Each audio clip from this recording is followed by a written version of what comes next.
সুপ্রিয় আমার প্রিয় শিক্ষার্থীরা, আজকে অনলাইন ক্লাসে সকলকে স্বাগত জানাচ্ছি। আজকে যে টপিক আলোচনা করবো SSC higher prelims first page chapter 3B সরলরেখা অঙ্কের সমাধান এবং পর্বে 4 থাকছে খুবই গুরুত্বপূর্ণ একটা অঙ্ক।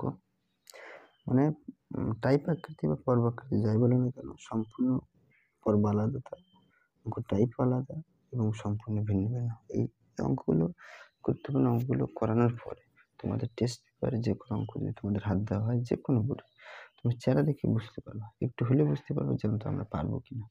এই জন্য মোস্ট অঙ্কগুলো করানোর পরে, গুরুত্বপূর্ণ অঙ্কগুলো করানোর পরে আমার মনে হয় বোর্ড কোশ্চেন হাত দেওয়া উচিত। কি কখনো আগে বোর্ড কোশ্চেন হাত দেবে না। ওকে, দেখো অঙ্কটা খুবই গুরুত্বপূর্ণ, একটু হাত দেই। 7,5 - 2,-1 বিন্দু দ্বয়ে সংযোজক রেখাংশের সমত্রিখণ্ডিত। এই কথার অর্থ কিন্তু খুবই একটা গুরুত্বপূর্ণ, এটা অবশ্য কাজ করতে হবে তোমাদের মাথায়। সমত্রিখণ্ডক বিন্দুর স্থানাঙ্ক নির্ণয় করো। এর অর্থ হলো সমান 3টে অংশ ভাগ বা সমান 3টে খণ্ডে ভাগ হবে। যেমন দেখো, আমি এই মানটা ধরি এ ধরে নিয়েছি, পরের মানটা বি ধরে নিয়েছি। এখন আমি এই দুইটা দেওয়া আছে। এখন তোমরা বলতে পারো যে আমাদের এর ভিতরে প্রতিটা অঙ্কের ক্ষেত্রে যেমন এ বির মান যদি দেওয়া থাকে, আমরা দেখো অনুপাত দেওয়া থাকে না, 3:5, 5 যে কোনো অনুপাত দেওয়া থাকে, কিন্তু অঙ্ক দেওয়া নেই। অনুপাতটা আমাদের বের করতে হবে কি দিয়ে? এইটা দিয়ে, এই কথা দিয়ে। সমত্রিখণ্ডক মানে এমন দুইটা আমি যোগ করব, এক কথা তার নাম 3 হবে। সহজ টেকনিক, আর অত কিছু আমার যাওয়া দরকার। এখন 1 আর 2 যদি আমি যোগ করি তাহলে 3 হয়। এখন কথা হলো স্যার, 2 যদি আপনি আগে লেখেন, 1 যদি পরে লেখেন, তাও তো 3 হয়। হ্যাঁ, অবশ্যই আমি এই এ বির মান এই দুইটা ধরবো, আর এ মান আর এম টুর মান একবার এটা প্লাসটা 1 আর 2, 1 আগে ধরবো, 2 পরে ধরবো, যেটাকে বলা হয় 1:2। আবার সেম ভাবে এটা যদি আমি না লিখি তাহলে আমাদের হবে না, আমার নিয়মের ভিতরে আসবে না। 2 আগে 1 পরে, 2:1। এই দুইটা আমি এ বির মান ঠিক থাকবে, এটা দিয়ে একটা উত্তর বানাবো, আবার এবি ঠিক থাকবে, আবার এটা দিয়ে একটা উত্তর বানাবো, বানালে আমাদের অঙ্ক শেষ। এটা হচ্ছে মূলত অঙ্ক, এটা এখানে খেলা। ওকে, তাহলে এর মান লিখে রাখছি, বির মানও লিখে রাখছি। এখন বলছি সি বিন্দু ধরে নিয়েছি, এই বি রেখাংশকে 1:2 অনুপাতে অন্তর্বিভক্ত করে 2 এর 1 যোগ করে দেখো সমত্রিখণ্ডক হয়ে যাচ্ছে। আবার ডি বিন্দু একইভাবে 2:1 অনুপাতে বিভক্ত করে, তার মানে একবার 1:2 ধরেছি আর একবার 2টা আগে ধরেছি, 1টা পরে। এইটুকু পার্থক্য। এখন আমি এটা দিয়ে কাজ করব। প্রথম সূত্র, অন্তর্বিভক্ত সূত্র, m1x2 যোগ m2x1 বাই হচ্ছে m1 যোগ m2, কমা m1y2 যোগ m2y1 বাই হচ্ছে m1 যোগ m2। এখন মানগুলো আমরা একটু ধরি। m1 এর মান আমি আগে কিন্তু এটা দিয়ে কাজ করছি, এটা কিন্তু আবার তো বন্ধ। তাহলে m1 এর মান কত? এখানে 1, আর m2 এর মান হচ্ছে এখানে 2, আর এখানে x1 কত? x1 হচ্ছে 7, y1 হচ্ছে এখানে 5, x2 কত? x2 হচ্ছে -2, আর y2 সমান -1। ওকে, মানটা কিন্তু লিখে রাখছি। এই মানটা জাস্ট এখানে বসাবো, আমাদের একটা উত্তর হয়ে যাবে। লেমনের মান কত? মান হচ্ছে এখানে 1 ডট গুণ x2 মান কত? x2 মান হচ্ছে -2 যোগ m2 মান কত? m2 মান হচ্ছে 2, আর x1 এর মান কত? x1 এর মান হচ্ছে 7।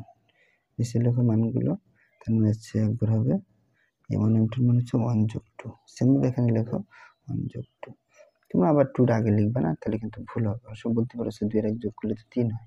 না, এখানে এটা দিয়ে আমি কাজ করব, কিন্তু পরে, বর্তমানে তো এটা দিয়ে কাজ করছি। m1 ধরছি আর m2 হচ্ছে 2 ধরছি। ওকে, তাহলে 1, y2 এর মান কত? y2 এর মান হচ্ছে -1,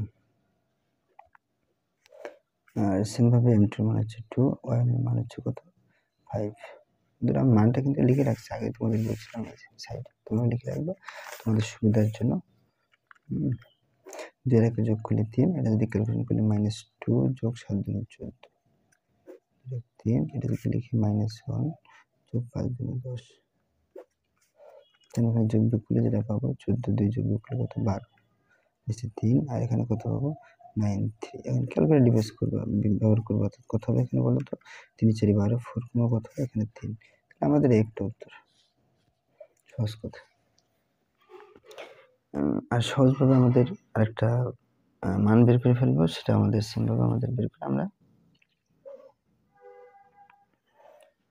কত আসে সেই মানটা আমরা লিখবো। একটা তো 4,3। ওকে, আবার দিয়ে আমরা লিখবো m1 x2 যোগ m2 x1 আর m1 m2 কমা দিয়ে m1 y2 যোগ m2 y1 বাড়ছে m1 যোগ m2 মানগুলো বসাই নি। এখানে x1 সব ঠিক আছে, x1 যা ছিল তাই, শুধুমাত্র আমাদের পরিবর্তন হচ্ছে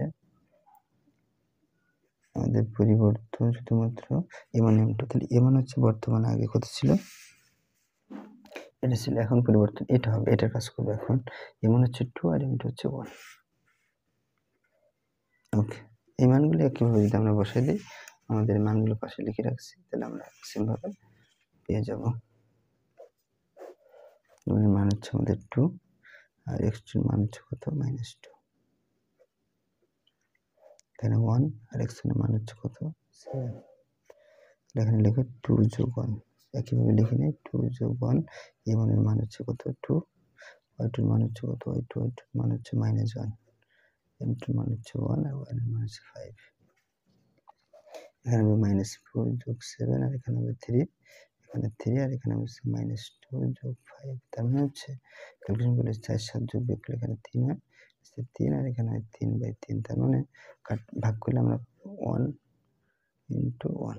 তো বন্ধুরা, আমাদের দুইটা উত্তর, একটা হচ্ছে আমাদের সমদ্বিখণ্ডকের যে বিন্দুর স্থানাঙ্ক, এটা 4,3, আর এটা হচ্ছে আমাদের 1,1। এই সমদ্বিখণ্ডক এই ওয়ার্ডটার কথা শোনার সাথে সাথে আমাদের কিন্তু আমরা টেনশনে পড়ে গেছিলাম, না জানি কি হবে, কোন প্রকৃতি হবে আমাদের, এরকম কিন্তু প্রতিটা অঙ্কের একই নিয়ম। ওকে, সমদ্বিখণ্ডক এই টাইপের অঙ্ক যদি কখনো আসে। ধন্যবাদ সকলকে, নেক্সট ভিডিওতে দেখা